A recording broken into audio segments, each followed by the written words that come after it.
무엇보다 지시하신 적 정말 영장 심사 맡게 되셨는데 심정 어떠십니까?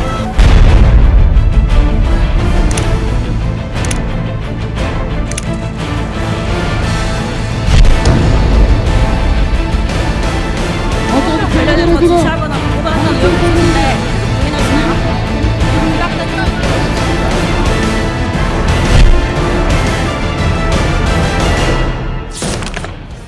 수사심의위원회는 지난 2018년 검찰이 만든 조직입니다. 수사 절차와 결과에 대한 국민 신뢰를 높이겠다면서 검찰 스스로 개혁안을 내놓은 건데요. 국민적 의혹이 제기되거나 사회적 이목이 집중되는 사건에 대해 수사 계속 여부와 기소 여부, 구속영장 청구 여부, 수사 적정성 등을 외부 전문가들이 모여 논의하는 겁니다. 변호사와 로스쿨 교수 같은 민간 전문가 150명에서 250명 정도로 구성되는데 실제 시민은 이 중에서 15명을 무작위로 추첨하게 됩니다. 이번 이재용 부회장 사건도 심의위원 15명이 선정됐는데요. 명단은 외부에 공개되지 않았습니다. 이재용 부회장은 아버지 이건희 회장으로부터 삼성그룹 경영권을 승계받아야 하는 숙제가 있었죠. 검찰은 이 과정에서 불법이 있었다고 보는 겁니다. 지난 2015년 삼성물산과 제일모직이 합병하는 과정에서 일어난 일입니다. 결국은 삼성그룹의 지배구조의 핵심은 삼성전자입니다. 이재용 부회장은 합병 이전에 사실상 이제 삼성전자의 지분을 아주 소수만 가지고 있었습니다. 그런데 이때 이제 제일모직과 삼성물산을 합병하게 되면 삼성물산이 가지고 있는 삼성전자 주식을 이재용 부회장이 지배하에 두게 되니까 이 삼성전자 지분을 확보하기 위해서 제일모직과 삼성물산의 합병을 이제 추진하게 되는 거죠. 합병 전에 그 삼성물산에 대해서는 지분이 전혀 없었던 건가요? 그렇습니다. 예. 그리고 제일모직에 대해서는 지분이 많이 있었고 과도하리만큼 많이 가지고 있었고.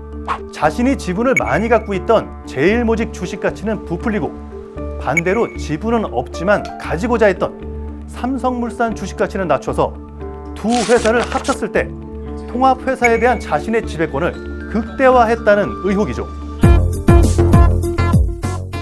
또 검찰은 제일모직의 자회사인 삼성바이오로직스가 모회사 제일모직의 가치를 끌어올리기 위해서 부채를 축소했을 가능성도 보고 있습니다. 삼성물산과의 합병에서 이 부회장 지분이 많은 제일모직이 더 높은 가치를 유지하게끔 유도했을 수도 있다는 거죠.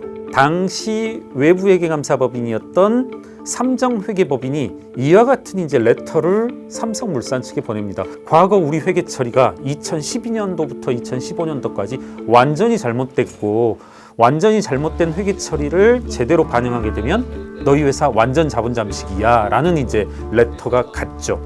제일모직 가치의 핵심이라고 할 수 있는 바이오 사업 부문, 그중에 삼성바이오로직스는 실상은 완전 자본 잠식이었어 라는 실상이 드러나게 되면 합병에 대한 타당성, 논란이 그때도 많았었는데 삼성 입장에서는 이 사실을 숨기고 싶고 어떻게든 은폐하고 싶었던 거죠. 검찰은 이 모든 게 그룹 컨트롤 타워인 미래전략실이 작성한 큰 그림이었고 이 부회장이 이를 직접 보고받고 지시한 거로 판단했습니다. 하지만 삼성 측은 이런 의혹과 혐의에 대해 부인하고 있습니다. 합병과 관련된 일련의 과정들은 정상적인 기업 활동으로 합병 비율은 당시 시장 가치에 따라서 결정됐다. 승계계획 프로젝트 G 또한 2012년 이건희 회장이 쓰러지기 전에 이미 만들어진 만큼 이 부회장은 책임이 없다는 주장입니다. 삼성물산과 제일모직 합병이 아버지 계획일 뿐 부회장은 따랐을 뿐이라는 논리입니다.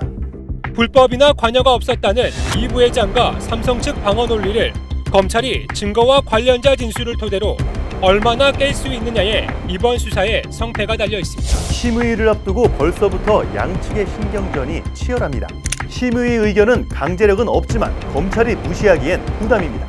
친삼성 인사라는 의혹을 받던 양창수 심의위원장은 자진해 심의에서 빠지기로 했습니다. 양측은 오는 26일 심의위원들 앞에서 치열한 법리 논쟁을 펼칠 예정입니다. 검찰 vs 삼성, 과연 승자는?